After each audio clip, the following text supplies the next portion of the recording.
ನಮ್ ಕಡೆ ಒಂದ್ ಮಾತಿದೆ, ಪುರಾಣ ಹೇಳಕ್ಕೆ ಬದ್ನೆಕಾಯಿ ತಿನ್ನೋಕೆ. ತೇಜಸ್ವಿ ಸೂರ್ಯನ ಕತೆ ಹಂಗಾಯ್ತು.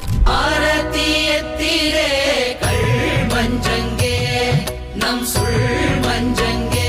ಈ ತೇಜಸ್ವಿ ಸೂರ್ಯ ಅವರು ಮಾಡ್ಕೊಳ್ಳೋ ತರ್ಲೆ ತಾಪತ್ರೆಗಳು ಒಂದೊಂದಲ್ಲ. ತೇಜಸ್ವಿ ಸೂರ್ಯ ಏನ್ ಅವ್ನಿಗೆ ಸ್ವಲ್ಪ ಅವನಿಗಿನ್ನ ಅಮೆರಿಕಾಗ ಹೋಗ್ಬಿಟ್ಟು ಅಲ್ಲೆಲ್ಲ ಉಗಿಸ್ಕೊಂಡು ಬಂದಿದೆ. ಸೂರ್ಯ ಅಂತ ತಪ್ಪು, ಅವನಿಗೆ ಅಮಾವಾಸ್ಯೆ ಅಂತ ಇಡಬೇಕಾಯ್ತು ಅವನಿಗೆ.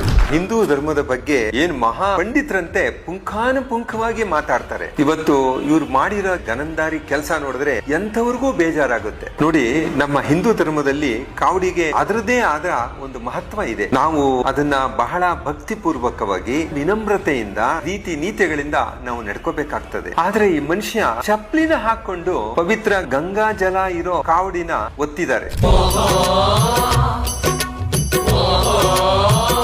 ದೇವರ ಹೆಸರಲ್ಲಿ ಮಾಡ್ತಾ ಇರ್ತಕ್ಕಂಥ ರಾಜಕೀಯ ಪಕ್ಕಕ್ಕಿಡ್ರಿ. ಈ ಮಾಡಿರ್ತಕ್ಕಂಥ ಈ ಗನಂದಾರಿ ಕೆಲಸದಿಂದ ಎಷ್ಟು ಜನರಿಗೆ ನೋವಾಗಿದೆ ಗೊತ್ತಾ?